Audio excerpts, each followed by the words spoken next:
West Virginia hosting Penn State. You look at Penn State, going to be good up front. You're replacing a decent amount on that offensive line. I think there's some question marks in pass protection. A lot of people really aren't bringing up when it comes to Penn State when they lost what they lost. And then Drew Aller doesn't have as big as a sample size as DJU. I know you got a new offensive coordinator. They bring in Slot Nicky. You're going to get motions. It's going to be a more fun offense. But Drew Aller's got to prove it going into Morgantown, does he not?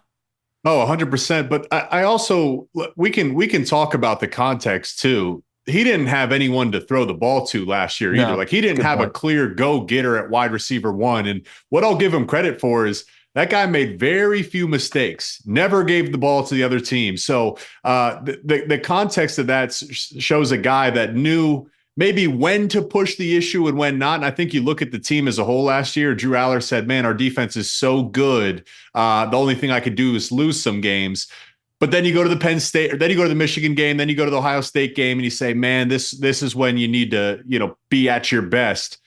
Going into West Virginia is going to be one of those games. It looked great last year when you hosted them, but now you're going into West Virginia and you got something to prove. So I'm excited to see what he does this year. But O-line's been an issue for Penn State for a while now. Yeah. Like that has been the limiting offensive factor for a few years. Last year was their best offensive line, and yet we still sat here and said, where's the run game? Where's the explosiveness in the run game? Where's the consistent dominance? So this is going to be a fun matchup. West Virginia going down there is always tough.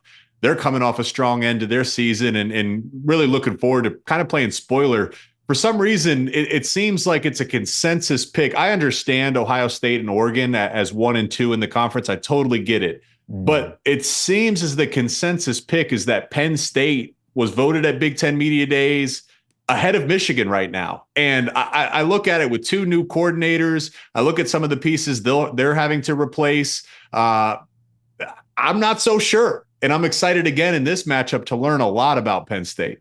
Yeah, well, the interior of that Penn State offensive line's kind of struggled in the run game. You bring it up. I mean, you got Singleton, you got Allen, you got all the weapons you could possibly want there. But then you look at West Virginia, kind of like Georgia Tech a little bit on the offensive line. People aren't talking about this offensive line that they have. They lost, I think, 1 starter from last year, but the backup played a decent amount. I think this West Virginia team with Garrett Green, bringing back Donaldson, with the way Jaheim White came onto the scene at the end of the season last year. I know they're not elite at wide receiver, but I tell you, I think we're going to get a similar kind of game plan, a lot of motions. I think you're going to see it on both sides. And Garrett Green's running ability, I wouldn't be shocked at all if West Virginia was able to actually move a little bit on the ground by keeping Penn State guessing on defense where it's going to hit. Yeah, and they'll need to too, because it's going to be tough blocking Abdul Carter off the edge. Anytime you can run the ball, that's beneficial. I think I read that article where they had lost maybe 1 or 2 guys to the NFL.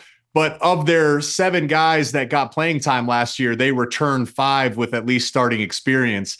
And I do think we should spend more time talking about offensive line play, because when you have an experienced offensive line, like you saw with Georgia Tech, everything else gets easier. You can settle your quarterback into the game. You can keep your defense fresh. The trench play really is such a deciding factor at all levels. You look at the national champions in most recent years, Michigan, dominant offensive line. Georgia, dominant offensive line. Washington won the Joe Moore Award last year. So even though they're maybe replacing some of that high-level star power from last year, they still have experience. They still have starting experience, and will need to kind of control that line of scrimmage.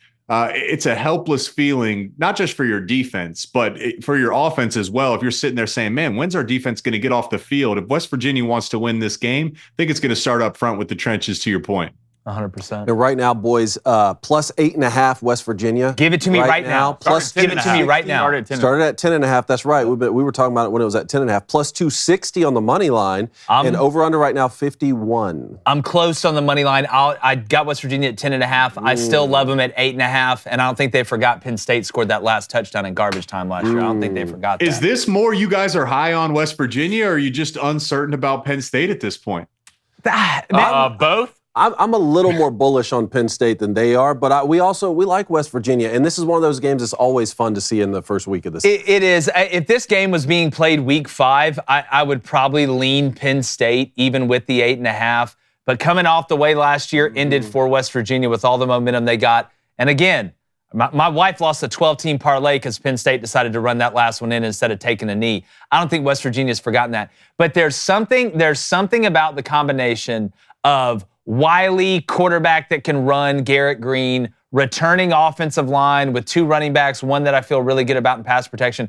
To be honest with you, Jake, I don't trust Drew Aller yet. Drew Aller's going to have to show me that I can trust it, and not just that it was his fault. I don't think they had any chemistry built last year. They couldn't throw a slant against Michigan and complete it last year. I don't think West Virginia's great on defense. I'm not ever going to accuse them of being that.